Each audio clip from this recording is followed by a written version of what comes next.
세상을 바라보는 발칙한 시선, 발칙한 경제입니다. 오늘도 재밌는 경제 이야기 들려드리겠습니다. 안녕하세요. 상식주의자 권순우 기자입니다. 최근에 화면이 좀 흔들린다는 문제가 좀 제기가 되고 있는데요. 저희가 지금 그 스마트폰 거치대를 셀카봉으로 하다 보니까 제가 살짝만 책상을 만져도 이 화면이 많이 흔들리는 것 같아요. 제가 그 짐벌, 이게 흔들려도 좀 균형을 잡아주는 그 짐벌을 무려 10만 원이나 주고 구매를 했습니다. 내돈내산으로 구매를 했는데 이게 오면은 앞으로는 좀 흔들림이 좀 덜하지 않을까 싶습니다. 그동안 흔들리는 화면 드려서 좀 죄송스럽다고 생각 들고요. 좀 오늘 이야기 좀 시작해 보겠습니다. 미국에서 개인 투자자들과 공매도 세력이 전쟁을 벌이고 있는 게임스탑 이야기 많이들 알고 계실 텐데요. 최근에 나오는 뉴스들을 보니까 뭔가 미국의 정부가 게임스탑의 어떤 그 로빈후드를 이끌고 있는 투자자들에 대해서 좀 조사를 좀 시작하고 있다고 해요. 이분이 금융회사에 재직을 하고 계신데 거기서 유튜브를 하거나 거래를 하는 게 문제가 없는지를 좀 본다라는 겁니다. 그리고 내용을 보니까 이분이 뭔가 금융업을 하기 때문에 이런 부업을 할 수 없다라는 그 회사의 입장도 좀 나온 것 같아서 뭔가 개인 투자자들에게 좀 안 좋은 뉴스로 흘러가고 있는 느낌을 좀 받고 있습니다. 솔직히 저는 게임스탑 관련한 이슈가 이제 개인 투자자와 공매도 세력의 전쟁, 약간의 좀 선악의 구도 이렇게들 얘기를 많이 하는, 그러니까 이런 분위기로 이야기들을 많이 하고 있는 것 같은데, 저는 사실 되게 안타까운 부분이 이 얘기의 결론이 예쁘게 끝날 것 같지 않은 느낌을 자꾸 들어서 그래요. 이게 진짜 설사 공매도를 하는 그 세력들이 알았다, 정말 잘못했다, 우리가 나빴다 라고 사과하고 정말 이제 다시는 공매도, 이 종목에 대해서 공매도를 하지 않겠다라고 해서 이제 정말 공매도를 치는 사람이 아무도 없어진 이유는 상황이 생긴다면, 그럼 어떤 일이 벌어질까 생각해 보면, 이미 주가는 한 5달러 수준에 있던 주가가 거의 400불 이렇게까지 올라가 있었을 때 그 전쟁이 끝나고 나면 더 이상 그 주가를 유지할 동력이 있을 것인가 라는 부분들이 굉장히 걱정이 되는 거예요. 그러면 개인들도 여기서 이미 높은 가격에 굉장히 많이들 샀는데 여기에 대해서 이슈가 끝나고 뭔가 화제거리가 안 되고, 그럼 한 명씩 두 명씩 떨어져 나가게 되면은 굉장히 그 높게 올라간 주가가 오히려 정말 큰 하락폭을 보여서 많은 투자자들이 손해를 보지 않을까라는 것이 좀 우려가 됐습니다. 그래서 이게 개인 투자자들이 정말 그 기관이라든지 증권사를 상대로 좀 제대로 이긴 사건은 없을까라는 생각이 좀 들어서 이번에 좀 그런 사건을 하나 준비를 했습니다. 2011년에 있었던 우리나라 ELW 시장에서 일어났던 ELW 스캘퍼 사건입니다. 결론부터 말씀을 드리면은 이분들은 개인 투자자들이 승리를 했고 무려 130억 원을 벌었습니다. 정말 축하드리고요. 지금은 뭐하고 사시는지 되게 궁금하네요. ELW는 옵션을 가지고 주식처럼 만든 상품이에요. 그러면 이제 옵션을 굳이 길게 설명 안 하고, 그러니까 주가가 좀 오르게 되면은 여기에 대한 옵션인 ELW는 훨씬 더 크게 움직여요. 예를 들어 삼성전자가 1%, 2% 올랐다. 그럼 여기는 5%, 6% 올라가고, 여기가 10% 이렇게 오르면 진짜 20%, 30% 올라가는 그런 상품입니다. 주식 같은 주식처럼 거래할 수 있는 ELW가 워낙 그 변동성이 크기 때문에 우리 한국 사람들도 이렇게 굉장히 급등주 이런 거 되게 좋아하지 않습니까?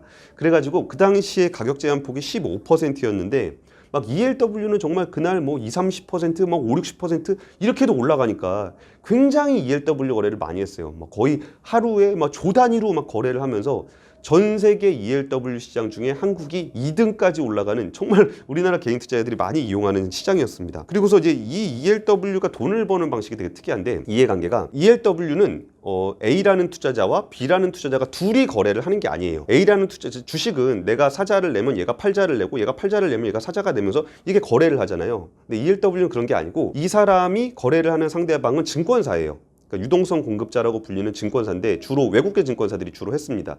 그럼 이 사람이 주식을 사는 것도 증권사로부터 사는 거고 파는 것도 증권사를 상대로 팔아요. 그럼 얘가 계속 이 사람과 거래를 해줍니다.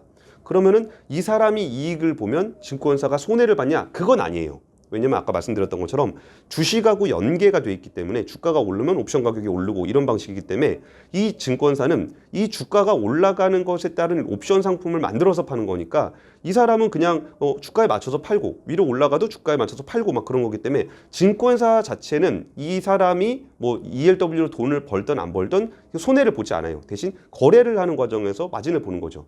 그러면은 이 상황에서 그러니까 이 개인과 이 증권사는 사실 이해상충이 되지 않고, 오르면 수십 %가 오르지만 증권사는 똑같아요. 그냥 거래 수수료만 받는 거니까. 이런 상품 구조를 가지고 있습니다. 여기서 이 개인 투자자들, 스캘퍼라고 불렸던 개인 투자자들은 어떤 전략을 짰냐면, 이 증권사가 아까 말씀드렸던 것처럼 주가가 오르면 ELW 가격을 올리잖아요. 그러면 이 증권사가 주가를 올렸을 때 ELW 가격을 올리는 요 시차가 있잖아요. 그러니까 주가가 오르면 ELW 가격이 올리는 게 예를 들어서 1초가 걸린다. 그러니까 주식 오르고 ELW가 오르는데 1초가 걸린다. 그러면은 이 사람들이 이걸 딱 보고 있다가 주가가 오르면 0.1초 만에 이 ELW를 딱 사는 거예요. 그러면 1초가 지났을 때 이 유동성 공급자인 증권사가 ELW 가격을 올리잖아요. 그러면 싹 파는 거죠. 그러면 여기서 0.5초 만에 사고 이 0.5초 후에 올라갔을 때 딱 파는 거예요. 그러면 이익을 볼 수 있다는 거죠. 반대로 풋옵션 같은 경우도 마찬가지예요. 주가가 떨어지면 이 풋옵션 가격이 올라가거든요. 이거는 풋옵션 가격이 올라가는데 그러면 그걸 탁 샀다가 풋옵션 가격 올렸을 때 딱 파는 거죠. 그럼 이게 진짜 0.5초 만에 착착착 거래를 하는 거예요. 스캘퍼라고 보통 얘기를 하는데 스캘퍼가 뭐냐면은 스캘핑이라는 게 그 옛날에 인디언들이 이제 막 머리 가지고 싹 벗겨내는 것처럼 굉장히 잔인한 표현인데 이렇게 탁 올라갔을 때 싹 벗겨내는 요런 투자 방식으로 그러니까 투자를 하는 사람들을 스캘퍼라고 합니다.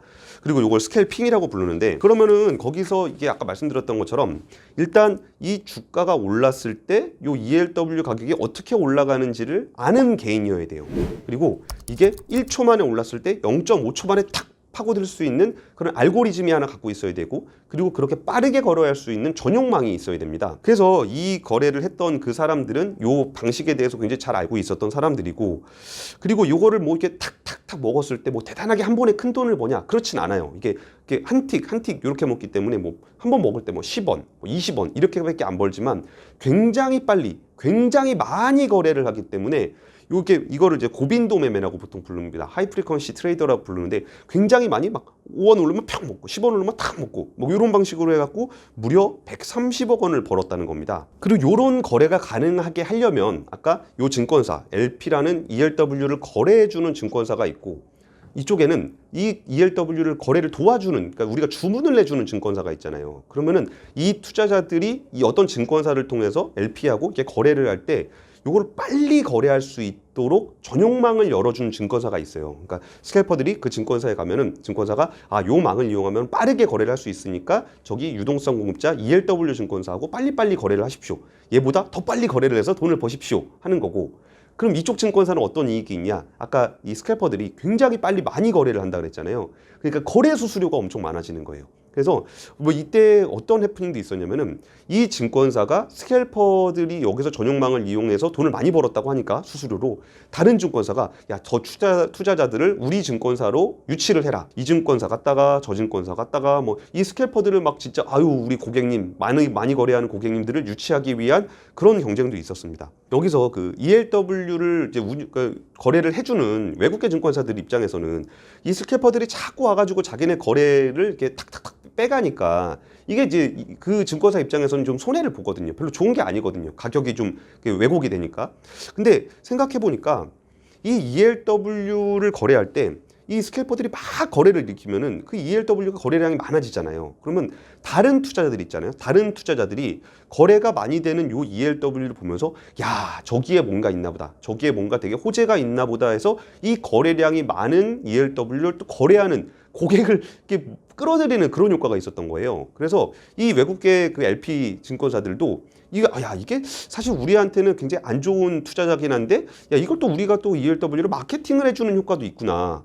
라는 측면에서 이걸 또 외면하기가 좀 어려웠던 그런 상황에 있어서 이걸 어떻게 해야 되나라는 고민들을 하는 그런 상황이 좀 이어졌었습니다. 그러다가 이 스캘핑이라는 행동, 투자 방식이 크게 문제가 됐던 계기는 사실 이 거래 자체보다 ELW를 가지고 너무 많은 사람들이 손실을 보고 있다는 게 문제였어요.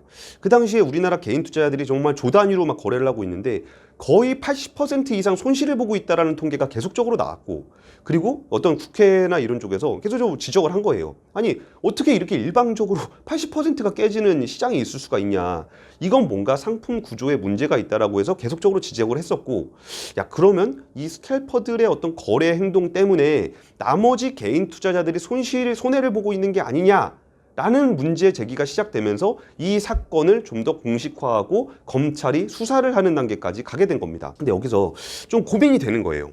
그럼 이 사람들이 지금 굉장히 빠른 거래를 하는 게 불법일까? 이게 알고리즘을 가지고 빨리 거래하는 게 불법이냐? 이게 좀 애매한 게 하나 있는 거고, 또 하나는 이 증권사들이 이 빠른 거래를 하는 사람들에게 빠른 전용망을 제공하는 것이 불법이냐라는 것이 있었습니다. 그래서 검찰에서는 어쨌든 그 사건을 수사를 하면서 일단 그 12개 증권사, 이들에게 거래를 제공했던, 스캘핑 거래를 제공했던 12개 증권사의 CEO를 기소를 시켰습니다. 그러니까 만약에 이게 유죄가 된다면 대부분 같은 혐의를 갖고 있기 때문에 여의도에 있는 12개 증권사의 CEO가 모두 구속되는, 모두 재판을 받고 회사를 나가야 되는 그런 상황이 좀 됐었던 겁니다. 그리고서 재판 결과가 나왔는데 일단 스캘퍼들은 모두 무죄 판결을 받았습니다. 왜 무죄 판결을 받았냐면은 일단 재판부는 해당 주식거래 행위가 법리적으로 위법하지 않다라고 결론을 내렸고요. 다만 앞으로 투자를 할 때 과도한 일은 좀 하지 않도록 부탁드린다는 말을 했어요. 뭔 얘기냐면은 이게 불법은 아닌데 야 이게 좀 거래 방식이 조금 특이하잖아요. 그러니까 이런 것들을 좀 너무 과도하다라고 생각을 하고 나서 이게 불법은 아니니까 하지 말라고 말을 못하고 부탁을 한다는 표현을 썼습니다. 그리고 그동안 이게 법에 따라서 이 재판을 진행되는 동안 굉장히 힘들었기 때문에 생업으로 좀 잘 돌아가시길 바란다. 그런 것도 당부를 했습니다. 어쨌든 이 전용망을 사용한 방식이 부정한 수단도 아니고 나머지 ELW 투자자들에게 뭐 피해를 끼치지도 않았다라고 재판부가 결론을 내렸습니다. 그리고 또 이제 그 전용망을 제공한 증권사들도 모두 무죄 판결을 받았습니다. 그 재판부는 전용망을 제공하는 행위가 그 법적으로 문제가 있는 것이 아니다라는 게 하나 있었고, 또 전용망은 이 ELW 스캘퍼들만을 위해서 제공한 게 아니라 원래 이게 선물 옵션이라든지 기관 투자들을 위해서 전용망을 제공을 하고 있고, 이런 빠른 거래를 위한 사람들을 위한 전용망을 전용으로 제공하고 있기 때문에, 그리고 스캘퍼가 이 거래를 한다는 게 몰래 이 사람들한테만 제공한 게 아니기 때문에 이 증권사들이 뭐 불공정한 그런 서비스를 제공했다라고 볼 수가 없다라는 결론을 내렸습니다. 그러면 이 ELW 사건이 결국 크게 비화가 된 거는 개인 투자자들이 너무나 큰 손실을 보고 있기 때문인 건데, 이거를 나중에 이렇게 결론을 내렸을 때 어떤 결론이 났었냐면은, 그러면 이 스캘퍼가 잘못한 것도 아니고, 그럼 여기서 아까 이 증권사는 이 ELW 투자자가 돈을 뭐 벌든 손실을 보든 이 증권사가 이익을 보는 건 아니라 그랬잖아요. 그러면 이 투자자들은 왜 손실을 본 거며, 이 손실을 본 것은 누가 이익을 받는가라고 생각을 해보면, 일단은 이 투자자들, ELW 투자자들이 뭐 대다수의 ELW 투자자들이 손실을 봤던 이유에 대해서는 이 사람이 주식 방향성을 잘못 읽었다. 그러니까 주가가 올라가고 ELW가 올라가야 돈을 버는 건데, 이 주가가 올라가는 것을 잘못 방향을 세서 야 주가가 내려가는 상황에서 오르는 걸 샀고, 주가가 내려가는 데에서 오르는 걸 샀고, 근데 ELW는 이 수익률의 변동성이 훨씬 크기 때문에 오히려 이 방향성을 잘못 잡은 게 훨씬 더 치명적인 손실로 돌아오게 됐다라는 게 이 ELW에서 진짜 개인 투자자들이 손해를 볼 수밖에 없었던 그런 이유가 됐고요. 그러면 이 사람들이 손실을 본 것은 그럼 누가 이익을 받느냐라고 보면은, 이 증권사도 이 사람들의 거래 상대방에 대해서 가격을 맞춰주는 거지 돈을 번 게 아니라고 말씀을 드렸잖아요. 그러면은 진짜 이익을 본 사람은 뭐냐라고 하면은 이 거래를 매칭시켰던 저쪽 옵션 시장에 그 반대쪽에서 투자를 했던 사람들이 이익을 받습니다. 옵션 시장의 투자자들이죠.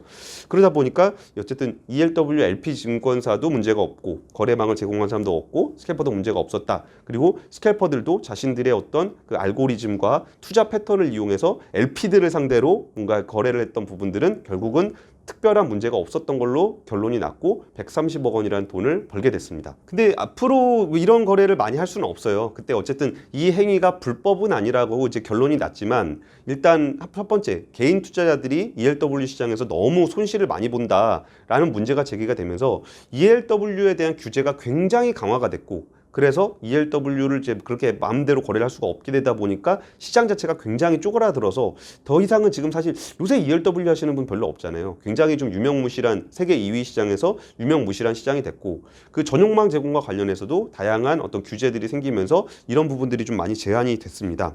그래서 지금은 우리나라 시장에서는 ELW를 이용해서 이런 스캘핑이라든지 이런 거래를 할 수 없는 시장이 됐고, 옛날처럼 정말 그 주식이 몇 프로 오르면 정말 뭐 따블따따블해서 뭐 몇십 프로씩 할 수 있는 그런 시장은 좀 없게 됐습니다. 그래서 어쨌든 이 얘기의 결론은 개인 투자자들이 130억 벌고 특별히 불법도 아니었다라는 것이라 마땅히 생각나는 그 개인 투자자들이 승리한 사건이 뭐 이게 갑자기 생각이 나더라고요. 사실 게임스탑을 둘러싼 서양 개미들의 어떤 마지막을 생각하니까 조금 씁쓸해졌어요. 뭔가 그들이 가지고 있는 분노, 그리고 이제 월스트리트의 친사고에 대해서 자신들이 피해를 봤다라는 그런 문제의식은 그 문제의식 자체에 대해서는 굉장히 동의를 합니다. 그리고 이제 근데 이 방식이 어떤 공매도 세력과의 전쟁, 주가를 올리는 거 이런 부분들이 결국 또다시 개인 투자자들한테 피해를 줄 것 같아서, 손실을 줄 것 같아서 굉장히 안타까운 마음이 들어서 좀 이긴 사례를 한번 좀 준비를 해봤고요. 그리고 게임스탑에 진입해 있는 우리나라의 또 서학개미 형님들이 또 거기 가서 투자 많이 하고 계신다는데, 정말 그 공매도와의 전쟁이 끝나고 주가가 떨어지는 그때까지 계시지 말고 잠깐 좀 재미로 하시는 거면은, 그 투기적 거래를 재미적으로 하신다고 한다면은 적당히 하시다가 다시 한국으로 무사히 귀환할 수 있도록 좀 기원을 드리겠습니다. 뭐 앞으로도 개인 투자자들도 굉장히 좀 실력을 많이 쌓고 어떤 투자 전략들도 많이 익혀서 정말 그 기관 투자자들과의 대립적인 관계가 아니라 정말 개인 투자자들이 투자를 잘해서 많은 수익을 올리고 더 많은 분들이 부자가 되셨으면 하는 바람에서 오늘 ELW 사건 관련해서 좀 이야기를 나눠봤습니다. 지금까지 발칙한 경제였습니다. 감사합니다.